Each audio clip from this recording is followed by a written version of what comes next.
皆さんこんにちは。スポーツカーのぼやきでございます。今週のスポットライトということでですね、今週の走行距離でございます。599マイル。これをキロに直しますとどうなりますか？ドン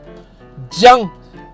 !964 キロメートルということでですね、1000キロ寸止めでございます。今週も走りましたね。もうね、真夏暑い時でございます。南カリフォルニアもバッチリ暑いです。日本の方もね、連日ヤフーニュースなんか私見ておりますと40度超えとかね、もう夏真っ盛りですね。ちょうど3年前ぐらいですかね、コロナが終わってからね、しばらく経ってから私もね、大阪の方にね、ユニバーサル・スタジオ・ジャパンですか、あれをちょうどね、7月の終わり、8月の初め、ちょうど今ぐらいですよね。7月末、8月の初めぐらいに行ったんですけどもね、死にかけましたね。大阪は暑いんだ、またね。湿気が多くてね、もうミンミンゼミがもうミンミン言っててね。いやー、あれからね、日本で遊んで3年前ですけどもね、帰ってきてから具合悪くなっちゃってね、真夏なのに具合悪くなっちゃって、もうしばらく1週間ぐらい寝込んでたのを思い出しましたけれども、まあそんなこともあってね、南カリフォルニアもね、確かに暑いんですよ。暑い。40度超えぐらいしてます。だけれどもですよ。これね、乾燥してるんでね、まだマシなんですね。日陰とか入ったらね、まだね、涼しいとは言わないけれども、いや、むせちゃって。日光は間違いなく暑いっすよ。日差しは間違いなく暑いんだけれども、湿気がないんでカラッとしてるんですよ。だから木陰とか行くと、まあちょっとマシ。だけれどもな、40度は辛いよな。日本ね、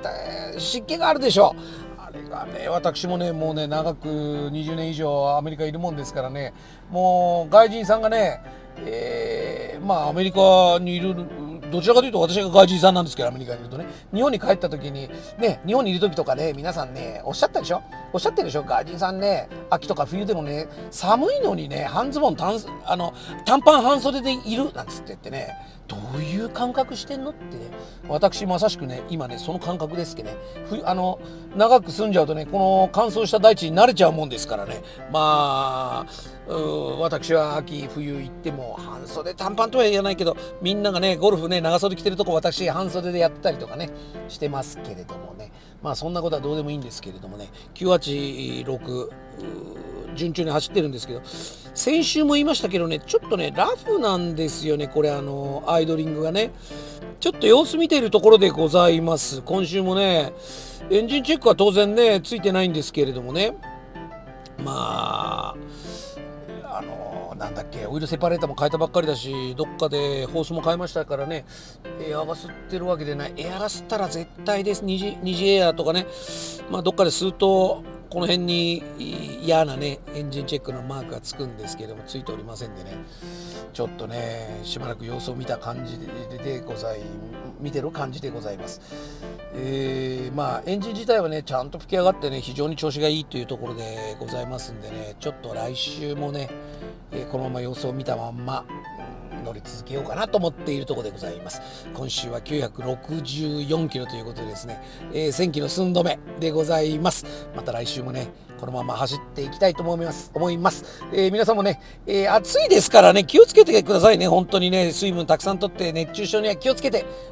ボクスターを運転していただきたいなと思います。屋根を開けるのね、日中はちょっとしんどいからね、夜涼しくなってからね開けるのがいいんじゃないかなっていうところでございます。また次回の動画でお会いいたしましょう。さよなら。